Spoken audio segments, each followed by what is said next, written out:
뭐 여러 보도자료나 뭐 제작 발표 같은 데서 얘기했던 그냥 구체적으로 시작하게 된 계기 같은 건 사실 그런 게 아니잖아요. 근데 이제 그건 그냥 소재에 불과하고요. 이제 사실 이 이야기가 이제 추락하는 중산층에 관한 이야기, 그리고 뭐 이런 거가 된 이유는 뭐 구체적으로 딱 어떤 사건이었다기보다는 갑자기 그 사실 예전 같으면 일어나지 않았거나 이해할 수 없는 중산층 범죄가 갑자기 늘어나고 있다는 거가 제 피부에 와닿고, 그게 어떤 우리 사회에 뭔가가 일어나고 있다는 시그널처럼 느껴졌어요.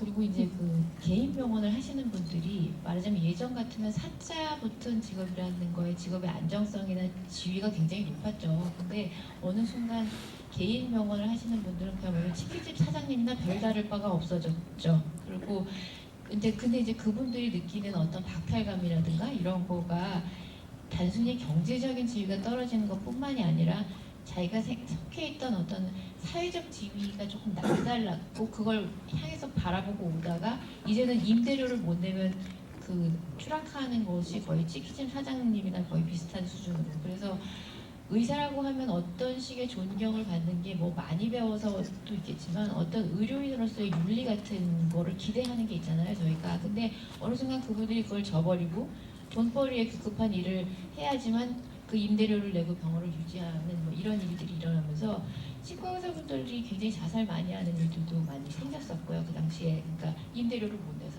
그리고 뭐 사실 지금 여러분이 보시는 뭐 김영재 의원이나 이런 사람들도 우리가 그들을 의료인이라고 이제 더 이상 그 존경의 눈으로 볼 수 없는, 그러니까 이전 같으면 사회적 지위가 어떤 책임감까지도 가졌었던 사람들이 그거에 어떤 박탈감을 느끼고 위협을 느끼면서 그런 윤리적인 부분들을 그 집어던지기 시작하는 거죠. 그래서 실질적으로 많은 범죄들이 일어났었고, 그런 것들이 계속 저한테는 어떤 우리 사회의 어떤 그 굉장히 변모되는 게, 그 어떤 식의 범죄가 특정적인 범죄가 일어날 때 그게 그 우리 사회가 변모하는 시그널로 이렇게 좀 느껴지는 것 같아요. 그래서 이해할 수 없는 중산층 범죄가 늘어났다는 거. 예전 같으면 그러니까 보통 누굴 죽이거나 뭐 돈을 훔치거나 그러면 굶어 죽기 직전이어서, 아니면 누가 나를 굉장히 죽일 듯이 뭐 해서 저질렀다면, 예전 같으면 저 정도의 범죄를 저지르지 않을 위치에 있는 사람들이 범죄를 저지르는 일이 종종 늘어났는데, 그거의 내면을 보면 말하자면 더 이상 지금 나의 지위를 유지할 수 없을 것 같은 불안감이 그 범죄를 일으킨다는 거죠. 그래서 그건 이전의 범죄 형태와는 아주 다르고, 그건 중산층의 추락이나 아니면 한 번 밀려나면 다시 그 자리를 올 수 없다는 불안이, 그 불안이 어마어마하기 때문에 그런 범죄들이 일어난다고 해서 그게 이제 사회상의 변화라고 느껴졌어요. 그래서 그런 것들이 이제 이 얘기를 구상하게 된 이제 이유가 된 것 같아요.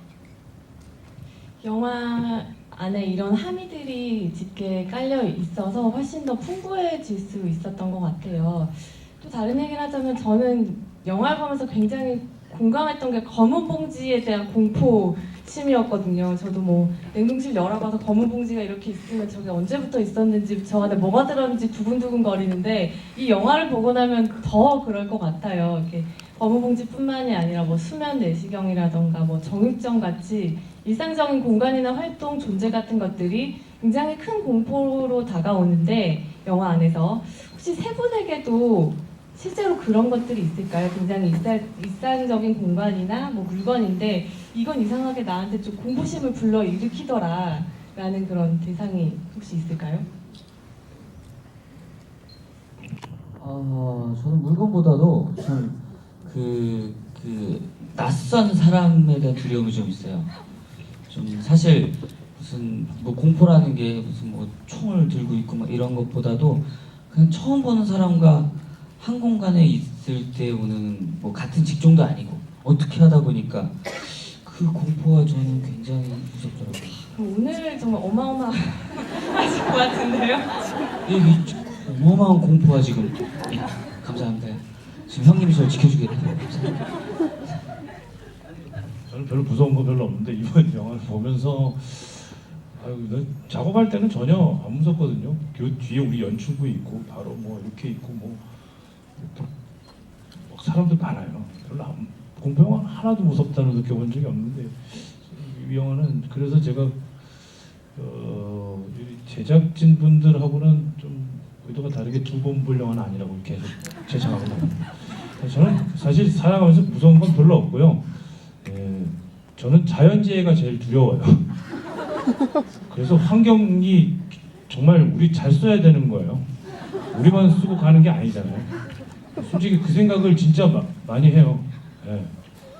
그리고 저는 예전에 저 일본에서 이제 쓰나미가 왔을 때 진짜 소주 한 잔 먹으면서 블록버스터 영화 보는 줄 알았어요. 그렇게 보는데 저건 무슨 영화지가 하는데 이게 아닌 것 같고 뭐지 하는데 다 방송사에서 그걸 하는데 아 이제 인류의 재앙이 이렇게 죄송합니다. 멀쩡하게 영화 보고 재앙 얘기라고. 어쨌든 그건 우리들이 그렇게 만드는 거니까요. 아까 감독님께서도 이 범죄의 어떤 요건들이 좀 바뀌어간다. 이게 요건들이 바뀌어간다. 그게 뭐냐면 저는 실제로 느끼는 것이 그게 들어요. 실수를 할 수 있거든요. 사람이기 때문에 인간이기 때문에 실수를 할 수 있는데 이젠 그 범죄의 어떤 느낌들이 실수의 범주를 넘어가는 거죠. 다분히 의도되었고 승훈도 그렇잖아요. 의도되었음에도 불구하고 자기 스스로가 모르지 하는 거죠.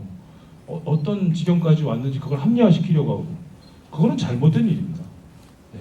어떻게 하면 그렇게 될 수 있을까? 그러니까 이 사회적인 문제일까요? 제 스스로 가지는 느낌일까요? 그게 비슷한 여건으로 사람의 심리건 자연 환경이건 그렇게 좀 변모해가는 모습이 상당히 안타깝죠. 그래서 잘 사용합시다. 배우분들하고 감독님 말씀하신 거 굉장히 집중해서 듣고 계신 관객분들 분위기가 느껴지는데요. 그럼 저희가 관객분들 질문을 한번 받아보도록 할게요.